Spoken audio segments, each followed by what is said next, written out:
இவரை பற்றி சொல்ல வேண்டும் என்று சொன்னால் வானொலிகளிலும் தொலைக்காட்சிகளிலும் இலங்கையில் பாடிக்கொண்டிருந்தவர்.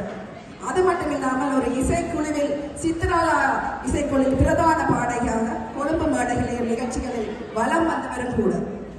பின் 1989 முதல் 1999 வரை லண்டனில் மிக பிரபலமான ரெயின்போ இசைக்குழுவில் பிரதான பாடகியாக இருந்தவர். எல்லா குரல்களில் பாடி அவருக்கு ஒரு பட்டப்பெயரும் வந்தது. எல்லார் ஈஸ்வரி என்ற குரலில் அவர் பாடி ரசிகர்களை கவர்ந்தவர். இவர் யார் என்று உங்களுக்கு இப்பொழுது புரிந்திருக்கும். இவ்வளவு சாதனை படுத்தவர் யார் என்று பலருக்கு தெரியும். அவர்தான் எங்கள் அன்பான பாடகி சரோஜினி செல்வகுமார். சரோஜினி செல்வகுமார் அவர்களை கௌரவிக்கின்றோம்.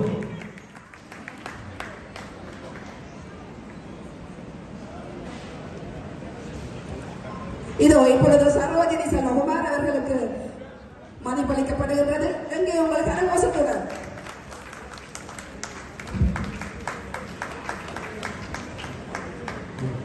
நன்றி சரோஜினி அக்கா. அவர்கள் இன்னும் பாடிக்கொண்டிருக்கின்றார்கள். ஆகவே உங்கள் கலை சேவை தொடர வேண்டும் என்று வாழ்த்துக்களை நாங்கள் தெரிவித்துக் கொள்கின்றோம்.